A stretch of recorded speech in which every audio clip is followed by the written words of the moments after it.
Hello everyone, it's Aprilia and welcome back to my channel, The Constant Struggle at Sea, Attacking and Protecting Shipping. The large-scale land warfare and aerial bombardment we are currently seeing in Ukraine is fortunately rare. But the other part of the current war, attack on shipping, is commonplace. This is because the importance of shipping makes it a valuable lever. Almost all international trade goes by sea, the global highway. Shipping and Russo-Ukrainian War. Before the war, Ukraine moved over 70% of its exports by sea. This trade has entirely stopped for Russian attacks on shipping in the Black Sea and the use of sea mines have cut Ukraine off from the oceans. When the EU suggested opening land routes in compensation, Ukraine's Deputy Economy Minister Taras Kaka replied that we cannot answer the same volume of export as via seaport by other means of transportation. The only way to answer proper reinstallment of export is to unblock seaport. This is the only solution. Kaka was saying the obvious truth. For almost any country, including Ukraine with its vast grain export, roads are simply incapable of replacing the sea for almost all international trade. Even if they can't, road or transport is much more expensive than sea transport, destroying much or all of the profit to be made from trade. We cannot predict the wider effect of the blockage of Ukraine. In the short term, the war in Ukraine is a much more immediate issue. Wars, however, have a habit of going on longer than expected. We may find that the loss of export and earnings for Ukraine are a problem. We may also find there are unwanted effects on the countries that used to receive Ukraine grain, or by price rises more generally. Similar shift helped to trigger the Arab Spring. Navies act every day to obstruct or protect shipping. Ukraine is just one example of attacks on shipping and action to protect it. From 2019 until 2022, we saw Russia intermittently stopped traffic to Ukrainian port on the Sea of Azov. The Saudi-led coalition is alleged to have imposed a partial blockage of Yemen. In response, the Houthis are alleged to have mounted over 20 maritime attacks, including on vessels working for the World Food Programme or carrying oil.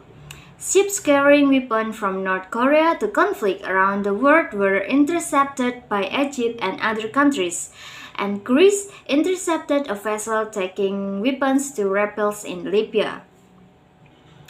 Israel has been accused of having attacked over a dozen Iranian ships carrying oil and weapons to Lebanon and Syria, while Iran has been accused of attacking Israeli ships. There is also an ongoing Israeli blockage of Gaza. And then there are over 100 incidents of piracy in the South China Sea a year, as well as ongoing pirate and terrorist attack in the Gulf of Guinea, the Celebes Sea, and elsewhere being partially countered by local forces. Britain is not immune from this. In 2019, the failure of Royal Navy frigate to be in two places at the same time left the Iranians capture the British-flagged tanker Stena Imperio after the Royal Marine seized the sanctioned peace-busting Iranian tanker Adrian Darya in Gibraltar, obstructing shipping in a major war, China and Taiwan. Merchant shipping would be vital in any war over the Chinese wish to capture Taiwan. Chinese import over 70% of its oil and much of its food. Most of its necessary import come through the Malacca Strait between Malaysia and Malaysia and Indonesia. Action there to cut off Chinese shipping would have a serious and immediate effect.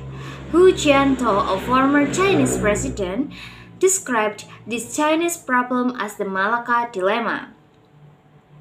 The Chinese Belt and Road Initiative, costing perhaps $8 trillion, is in large part an effort to solve the Malacca dilemma by building railways across Central Asia to ports such as Gwadar in Pakistan, which are outside the South China Sea. The creation of a Chinese naval base in Djibouti with a jetty large enough for an aircraft carrier is part of this scheme, aiming to provide protection for shipping in the Indian Ocean.